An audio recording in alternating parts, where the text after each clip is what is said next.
You should be putting the hatch closing into work. So Alex Skripochka now joining Jeff Williams and Alexey Ovchinin there in the passageway as they are about to say farewell to their three counterparts before making their way through the hatch.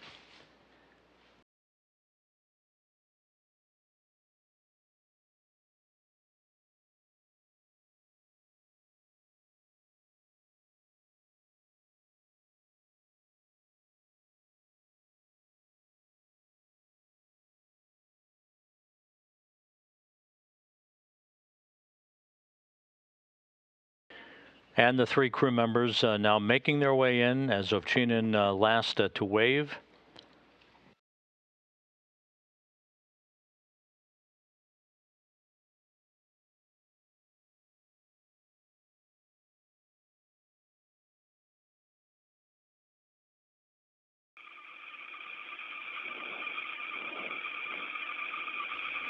Undocking confirmed, physical separation confirmed. At 4:51 p.m. Central Time, 5:51 p.m. Eastern Time, as the Soyuz TMA-20M spacecraft in the International Space Station flew 258 statute miles over eastern Mongolia. Separation of the objects of the vehicles. Copy.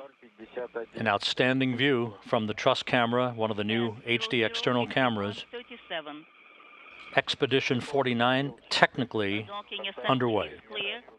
There are no objects in it, so nothing, no foreign objects. Copy. The journey home begins for Williams, Ovchinin, and Skripochka.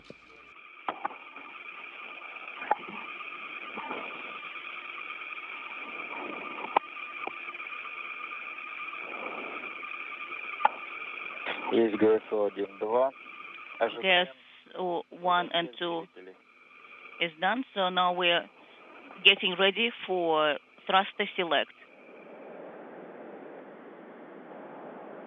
And he's in the chair, and actually, and that is NASA's Jeff Williams, now back in the chair. So he was second out. Now again, he's with his flight doc, his surgeon, Dr. Joe Schmid, and NASA astronaut Pat Forrester here to welcome him back, along with the NASA Russia team, also Roman Sobrano from the International Space Station program. But Jeff Williams, NASA's most experienced astronaut, now out of the capsule in his chair, once again back home here on planet Earth. And Rob, cut in anytime you guys get that video back, but two of the crew members are back out, now just waiting on Skripochka. He'll be the third and final. Jeff Williams in very high spirits. And Dan, we now have video back from the landing site, looking at Jeff Williams smiling broadly, sitting next to his Soyuz commander, Alexey Ovchinin.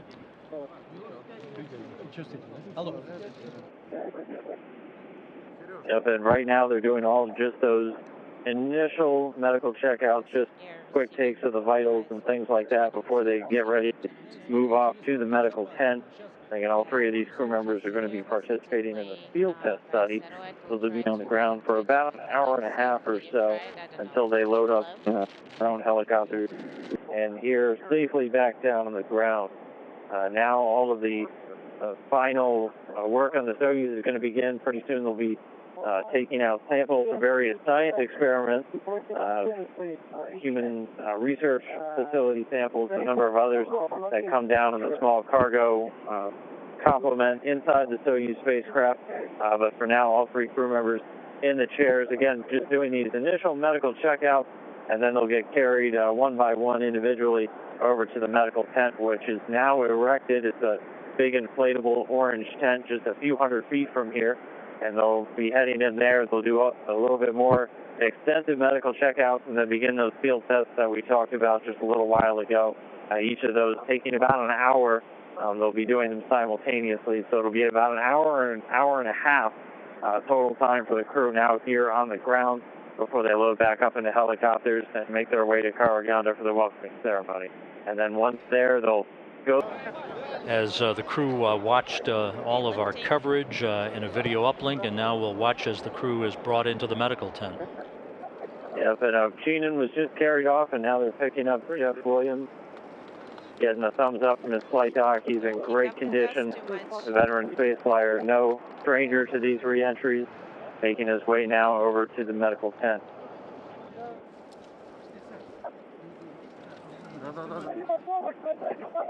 And just up behind. It's not an easy job carrying a cosmonaut.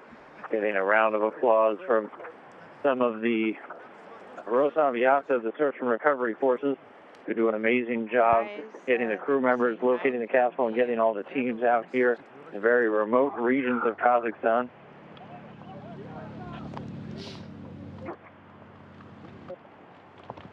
Take